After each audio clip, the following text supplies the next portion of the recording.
ದೆಹಲಿ ಬಿಜೆಪಿಯಲ್ಲಿ ನೂತನ ಸರ್ಕಾರ ರಚನೆ ಕಸರತ್ತು ಮುಂದುವರೆದಿದೆ. ಸಭೆಯ ಮೇಲೆ ಸಭೆ ಆಗ್ತಿದ್ರೂ ಮುಖ್ಯಮಂತ್ರಿ ಹೆಸರು ಮಾತ್ರ ಘೋಷಣೆ ಆಗ್ತಾ ಇಲ್ಲ.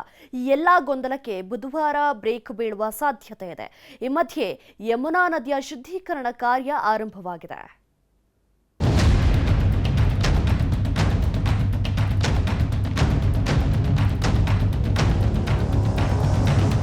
ದೆಹಲಿ ವಿಧಾನಸಭೆ ಚುನಾವಣೆಯ ಫಲಿತಾಂಶ ಬಂದು 10 ದಿನಗಳಾಯಿತು.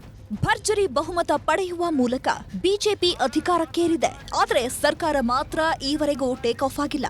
ಸಚಿವ ಸಂಪುಟ ರಚನೆ ಮತ್ತು ಮುಖ್ಯಮಂತ್ರಿ ಅಭ್ಯರ್ಥಿ ಆಯ್ಕೆಗೆ ಪಕ್ಷದಲ್ಲಿ ಗೊಂದಲ ಇದ್ದು ಸಭೆ ಮೇಲೆ ಸಭೆ ಆಗ್ತಿದೆ.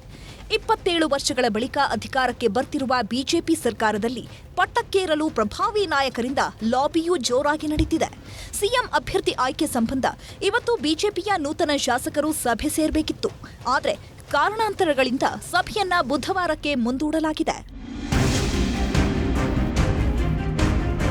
ಫೆಬ್ರವರಿ 19ರಂದು ದೆಹಲಿಯಲ್ಲಿ ಬಿಜೆಪಿ ಶಾಸಕಾಂಗ ಪಕ್ಷದ ಸಭೆ ನಡೆಯಲಿದ್ದು ಸಿಎಂ ಯಾರಾಗ್ತಾರೆ ಎಂಬ ಕುತೂಹಲಕ್ಕೆ ತೆರೆ ಬೀಳಲಿದೆ. ಫೆಬ್ರವರಿ 20ರಂದು ರಾಮಲೀಲಾ ಮೈದಾನದಲ್ಲಿ ನೂತನ ಮುಖ್ಯಮಂತ್ರಿಗಳ ಪ್ರಮಾಣ ವಚನ ಸ್ವೀಕರಿಸುವುದು ಬಹುತೇಕ ಖಚಿತವಾಗಿದೆ. ಎಎಪಿ ಮುಖ್ಯಸ್ಥ ಮತ್ತು ಮಾಜಿ ಮುಖ್ಯಮಂತ್ರಿ ಅರವಿಂದ್ ಕೇಜ್ರಿವಾಲ್ರನ್ನ ಸೋಲಿಸಿದ ಪರ್ವೇಶ್ ವರ್ಮಾ, ದೆಹಲಿ ಬಿಜೆಪಿಯ ಮಾಜಿ ಅಧ್ಯಕ್ಷರಾದ ವಿಜೇಂದರ್ ಗುಪ್ತಾ ಮತ್ತು ಸತೀಶ್ ಉಪಾಧ್ಯಾಯ ಅವರ ಹೆಸರುಗಳು ಮುಖ್ಯಮಂತ್ರಿ ಹುದ್ದೆಗೆ ಕೇಳಿಬರ್ತಿದೆ. ಇವರೊಂದಿಗೆ ಪವನ್ ಶರ್ಮಾ, ಆಶೀಶ್ ಸೂದ್, ರೇಖಾ ಗುಪ್ತಾ ಮತ್ತು ಶಿಖಾ ರೈ ಮುಂತಾದವರು ಕೂಡ ಸಿಎಂ ಹುದ್ದೆ ರೇಸ್ನಲ್ಲಿದ್ದಾರೆ. ಇವರಲ್ಲಿ ಒಬ್ಬರು ಸಿಎಂ ಆಗಲಿದ್ದು, ಪ್ರಮಾಣ ವಚನ ಕಾರ್ಯಕ್ರಮ ವ್ಯವಸ್ಥೆಗಳ ಮೇಲ್ವಿಚಾರಣೆಗಾಗಿ ಬಿಜೆಪಿ ಪ್ರಧಾನ ಕಾರ್ಯದರ್ಶಿಗಳಾದ ವಿನೋದ್ ತಾವ್ಡೆ ಮತ್ತು ತರುಣ್ ಚುಗ್ರನ್ನ ನೇಮಿಸಲಾಗಿದೆ. ಪ್ರಧಾನಿ ನರೇಂದ್ರ ಮೋದಿ, ಎನ್ಡಿಎ ಕೂಟದ ಮುಖ್ಯಮಂತ್ರಿಗಳು, ಕೇಂದ್ರ ಸಚಿವರು, ಉದ್ಯಮಿಗಳು ಸೇರಿದಂತೆ ಸಿನಿಮಾ, ಕ್ರೀಡಾ ಕ್ಷೇತ್ರದ ಗಣ್ಯರು ಪ್ರಮಾಣ ವಚನ ಸ್ವೀಕಾರ ಸಮಾರಂಭದಲ್ಲಿ ಭಾಗವಹಿಸಲಿದ್ದಾರೆ. ಇನ್ನು ಸರ್ಕಾರ ರಚನೆ ವಿಳಂಬಕ್ಕೆ ಟೀಕಿಸಿರುವ ದೆಹಲಿ ಮಾಜಿ ಸಿಎಂ ಅತಿಶಿ, ಬಿಜೆಪಿಯಲ್ಲಿ ಒಬ್ಬ ಸಮರ್ಥ ಸಿಎಂ ಮುಖವಿಲ್ವಾ ಅಂತ ಕಾಲೆಳೆದ್ರು.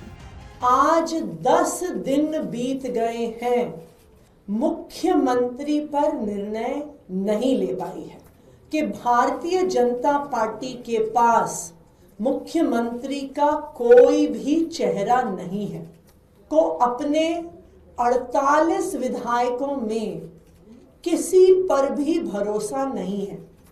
एक भी विधायक सरकार चलाने की योग्यता नहीं रखता है कि इन 48 विधायकों का एक ही काम है, दिल्ली की जनता को लूटना, दिल्ली के पैसे की बंदर बांट करना. ಯಮುನಾ ನದಿ ಸ್ವಚ್ಛತಾ ಕಾರ್ಯ ಆರಂಭ. ಚುನಾವಣಾ ಪ್ರಚಾರದಲ್ಲಿ ಯಮುನಾ ನದಿ ವಿಚಾರವಾಗಿ ಬಿಜೆಪಿ ಆಪ್ ನಡುವೆ ದೊಡ್ಡ ದಂಗಲ್ ನಡೆದಿತ್ತು. ಅಧಿಕಾರಕ್ಕೆ ಬಂದ 3 ವರ್ಷದಲ್ಲಿ ಮಲಿನಗೊಂಡಿರುವ ಯಮುನಾ ನದಿಯನ್ನ ಸ್ವಚ್ಛ ಮಾಡ್ತೀವಿ ಅಂತ ಬಿಜೆಪಿ ಭರವಸೆ ನೀಡಿತ್ತು.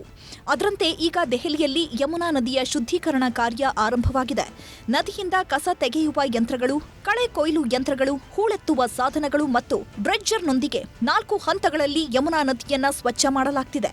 ದೆಹಲಿ ಲೆಫ್ಟಿನೆಂಟ್ ಗವರ್ನರ್ ವಿಕೆ ಸಕ್ಸೇನಾ ಅವರ ನಿರ್ದೇಶನದ ಮೇರೆಗೆ ಯಮುನೆ ಸ್ವಚ್ಛತಾ ಕಾರ್ಯವನ್ನ ಅಧಿಕಾರಿಗಳು ಪ್ರಾರಂಭಿಸಿದ್ದಾರೆ. ಈ ಮೂಲಕ ಸರ್ಕಾರ ರಚನೆಗೂ ಮುನ್ನವೇ ಮೊದಲ ಭರವಸೆ ಈಡೇರಿಸಲು ಬಿಜೆಪಿ ಕೈ ಹಾಕಿದೆ. ಯಮುನೆ ವಿಷದ ನೀರು ಅಂತಿದ್ದ ಆಪ್ ನಾಯಕರಿಗೆ ಠಕ್ಕರ್ ಕೊಟ್ಟಿದೆ. Bureau report, news 18.